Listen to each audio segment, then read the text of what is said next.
Welcome, Watchers of Illusion, to my Castle of Confusion. It's the 30th of December. I can't believe it. We're a day away from, well, a couple of days, whatever, however you want to see it, whichever time zone you're in. But we are fast approaching 2022. So here's a bit of a gem for you by the Pat Morita team, and it is Tokimal. But this is the demo, but that's fine because there's a hell of a lot of it. And I'm going to take us through as much as I can within the allotted time. Yes. Now, you might think that this looks familiar. Well, so it should. Anyone remember a game called Toki on the arcade? Yes? No? Well, it's weird because Toki was one of those games that got released on everything except for the ZX Spectrum. And I did not see that. I did not see that big spiky thing until it was right in my face. That's what she said. So anyway, this didn't get released on the ZX Spectrum, which is a bit of a shame, but Pat Morita team have stepped in and they have delivered something a little bit special. As you can see here on the ZX Spectrum itself, it's fantastic. Look at it. The colours are lovely, the graphics are lovely, and it's just this is just lovely to play. Yeah, let's have a look at the UI first, shall we? Bottom left, you can see that you have two lives. And you have coins that you can collect as well. I have 12 of those currently. And then there's idols, and then you have a progress meter as well, which is quite nice. Now, the difference between this and the other versions that you can find is that this one actually has an arcade mode and an extended mode, which I don't think you can play with the demo version. So we're just going to stick with the arcade mode for now and see what we can do and hopefully show you guys enough of the game for you to go out and buy it. Because, you know, why not? It's a bloody good game. Look at it. It's fantastic for the Spectrum. It's really nice. I mean, I'd have been happy with this as an arcade conversion on the Specky back when I was a wee lad and on my ZX Spectrum. This would have been a great game to have had back then. So, you know, poo to the people, and I missed that completely, but big poo to the people that didn't bring it to the Spectrum in the first place, but hurrah to the Pat Morita team for bringing it to the Spectrum at long last. So massive thank you to you guys for all of your hard work and effort that goes into everything that you produce. I mean, we have reviewed the games by this team before and they are outstanding. So well done, guys. Massive, massive big up to you. This is an absolute belter. So, what do you guys think so far? I mean, this is just really nice. Really smooth animation as well. There's like no slowdown. But then we haven't had many enemies on the screen at once, so we will pass judgment on that a bit later. These platforms seem to need an almost pixel-perfect jump. Yeah, see, that I don't know. Is that intentional, guys? If you're watching this review, can you just let me know? Is that intentional? Is it meant to be really, really on the edge of a ledge? Edge of a ledge! What great. But yeah, is it supposed to be that precision? Or is that something that can be eased off a little bit, perhaps? And those spiky things, can you make them a little bit more obvious? Because they are a little bit hard to see sometimes. But gripes aside, and that's not going to cost it any points because, wow, look at it. It's fantastic. The colour scheme's really nice as well. You've got the nice blue skyline. And, you know, the red blocks are very good and go well with the cyan backdrop here, which is nice. And there's a guy up there, and he's I think he throws spears at you. So yeah, he caught me with a spear on the way down. Never mind. This is one of those games where you live and learn, and if you don't learn, you die. So yeah, this is absolutely brilliant, and this would have been an absolute gem if you'd have managed to get this on your Specky back in the day. You would have been the talk of the town, I can tell you that now. Yeah, but it was released on a lot of systems, and I don't understand why the Spectrum never got one. It got a big full-page advert back in the magazines, but it didn't actually get a full release, which is a bit strange. Go figure. Maybe they ran out of money, or they just couldn't be bothered with it in the end. I don't know. But I'm pretty sure it emerged on a lot of the other systems as well. Now, the only thing missing from this, because it's more of a remake than anything else, is the 8-directional firing that could happen on the arcade original. But like I said, this is not a arcade original, and if you excuse me because I've just hit the wrong button. So just bear with me a second, guys. I'll get this sorted out, and I can move again. If anyone's interested, I'm using Retro Virtual Machine for this one. And I pressed the wrong button and it's sent my joypad. There we go. There. Easy done. Right. So yeah, this is the emulator I use for Spectrum and Amstrad. if anyone's interested. It's a free download. Virtual Retro Machine, or Retro Virtual Machines, one of the two. But it's a fantastic piece of kit, and there's a new release coming at some point, I think this year. So, well, there's not much of this year left, so I think it might be delayed into 2022. But it is very good, and at the moment it emulates Amstrad CPC 464 6128. And the Spectrum 48 128 plus 2 plus 3. And I think later on it's going to be emulating the Master System, Mega Drive, the MSX, and a lot of others. So keep an eye out for that one, guys. So yeah, excuse the little graphics glitch there. That was me pressing the wrong button horrendously. Anyway, got it working again, so that's the main thing. But look at this, you've got animated waterfalls and everything, which is always a nice little touch. Not sure how to get that one up, because I can't jump that high, unless I'm supposed to bounce on one of those dudes. I don't know. But I really like this as well, and the fact that we've gone so far through this level and we've done absolutely nothing towards our progress is kind of a bit funny. But yeah, I don't know, are those guys just bouncing around? Are they curled up in a ball, rolling around the screen, having the time of their life? So, yeah, spikes are instant death, by the way. In fact, everything that touches you is instant death. Everything the light touches will kill you in this game, apparently. Yes. So let's move on to controls, actually, because now we've just had that controller glitch. So let's go, and that's not the game, by the way. That was the emulator. I pressed the wrong button on my controller. So there we go. Anyway, controls are easy. Left, right, up is jump, which I don't like, but I never have liked up as jump. And then fire is to spitball, whatever that is. I'm guessing it's, well, should we just say he's got super phlegm or something? I don't actually know what he's spitting out of his mouth, but hey-ho, never mind. But yeah, the controls are easy, and they're very responsive as well, just so you know. So all these precision jumps, you need to be very... Just look at that, he landed on my head. That's not very nice. That is a really nice game over screen as well. I don't know, it's just really sort of high-resi type, looks really nice. I don't know. So let's have another go. You see there that you can do arcade and you can go to extended, but like I said, I don't think the extended is in the demo, so go out and buy the game and you get that unlocked as well. Well worth your money, and well worth it to support this developer. They are very good. Yes, they are. And to release the demo for free as well is quite nice. So well done, guys. Massive tip of the hat to ya.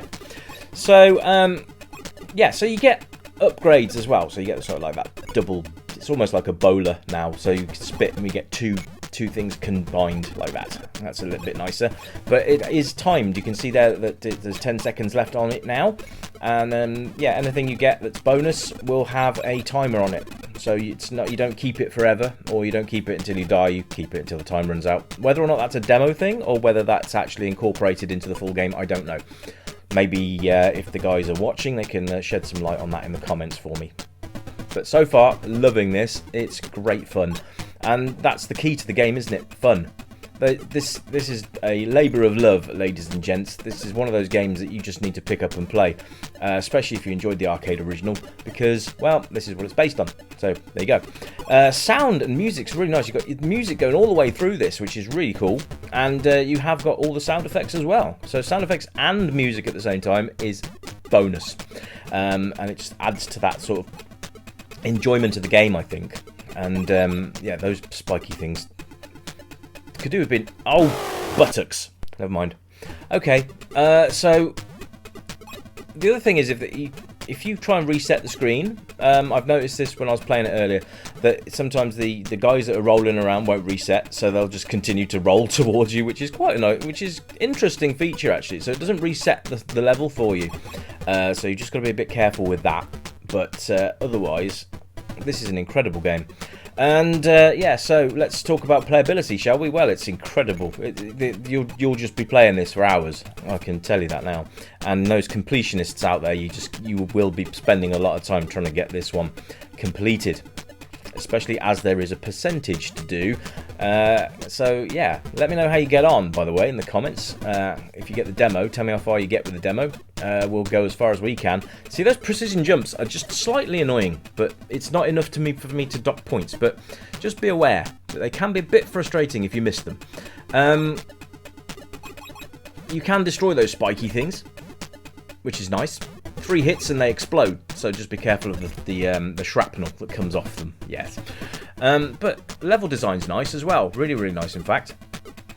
And if you know where the enemies are coming from, you can probably learn how to avoid things on the screen as they appear, which is you know, that's a good thing. And it's muscle memory. So there you go.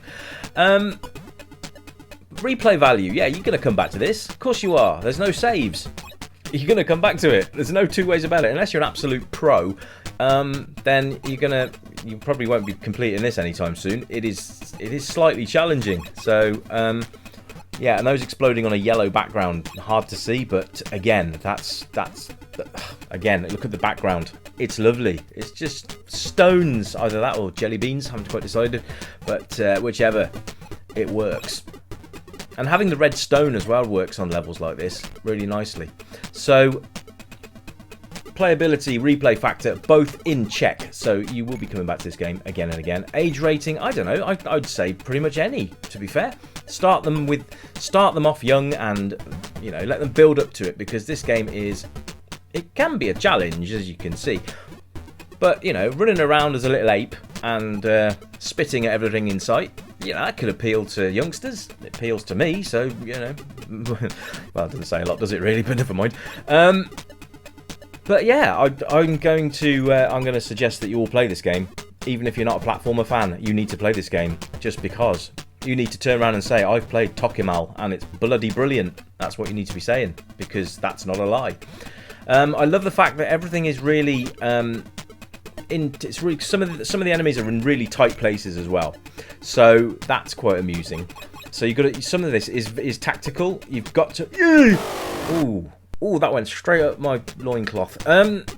Yeah, and the animation when he's actually spitting as well is quite fun. His lips just blah, blah, blah, blah, blah. That's quite fun. That would have been a good sound effect, wouldn't it? Blah, blah, blah, blah. Maybe not. Anyway, I digress. Yeah, I'm really impressed with this. I've been looking forward to having a look at this game for a while now. I've been keeping tabs on the release schedule and stuff, so I'm really pleased to see this one finally out in the retro community, and to have a go and actually play it, because screenshots do this absolutely no justice whatsoever. Although screenshots look good, the gameplay blows them out of the water. So yeah, really, really well done. This is a quality game, and this probably would have retailed for about $9.99, big box game back in the day. Because yes, even Spectrum games had a $9.99 price tag. Oh yes, I think the most expensive Spectrum game I ever saw was $14.99. I can't remember what game that was. But most big box games for Spectrum were between £5 and £10 each. Normally big releases like RoboCop. Oh, bloody hell. Like RoboCop was a £10 game, Chase HQ, that was a tenner, that sort of thing. And then you had your budget range like Treasure Island Dizzy and all those sort of games at $1.99 each. So we had quite a good that was clever. We had quite a good range of games back in the day. Spectrum and Amstrad and the Commodore 64 tape variety, I'm talking here, had very affordable games, so you could build your library up quite nicely. So yeah, I mean, but then I suppose back then a tenner would have been the equivalent of 20 quid now, I suppose. And $1.99 would now be $4.99. So give you an idea of inflation and all that kind of thing. That's where we're at with pricing. This, I think, would have been a solid $9.99. And I couldn't really see that would be a problem, because it's bloody gorgeous. Now the debate we're having at the moment in the comments as well is, you know, would we be as grateful for these games if they'd have been released back in the day? Because would we have not, you know, knowing the limitations of the hardware that we had, opposed to what the developers are pulling out of their hats now with the hardware, is, you know, do you think we would have had the wow factor back then, or do you think we're having the wow factor now because we knew what we grew up with was what we had, and we didn't know that the machine could do anything more? Does that make sense? So, do you think you would have been blown away by this if it was back in the day, or do you think you would have just accepted it as a really good arcade conversion? Let me know in the comments. Let's open that can of worms, shall we? My perspective is this. I think that if this quality of game was coming across the board, left, right and centre, I don't think we would have known any different. So we would have just thought these were really good arcade conversions, and that was it. But now we know the limitations of the machine back then, and that's what we thought we were getting was the best of the best. Well, no, because now we're getting the best of the best and we can see that the machine was capable of far more than we actually thought in the first place. So yeah, let me know what you think, because that'd be an interesting one to discuss. And I have just completely... Well, I'm glad I got that one up then. That was good. Even if it was instantly used. But there you go. Yeah, so New Year approaching, guys. I really don't know what I'm going to do. I don't know whether I'm just going to do one final review for the year tomorrow. Or whether I'm just going to do a montage or something like that. I haven't decided, but I might not do anything. I might just chill out and stuff my face, because I haven't really done anything festive at all, because of been various things that have been going on in my life. But I will try and bring you at least one more game before the big New Year send-off. So, yeah, whatever you're doing for New Year, let me know. Let me know in the comments. You're going out? You're staying in? What is your preference this year? Because I know with this bloody Omicron variant and all this blah, blah, blah, are we staying in or are we going out? Are we going to be a bit defiant? Are we thinking that there might be a spike? Be careful what you say, because people have had comments removed or hidden when discussing the good old Rona. So there we are. My Corona. So, yeah. I'm going to leave it there, guys. And I hope I will bring you another one before the new year is out. And whatever you're doing, if I don't get to see you, have a cracking new year. And I will see you very early in 2022, yes. I will see you then. But like I said, I will try my best to get you at least one more done before the end is done. If not, I'll see you on the other side. And until then, my friends, it's time to bid farewell. I will catch you again very soon with a brand new review. And until then, you keep it retro. And as usual, it's bye for now. Ta-ta!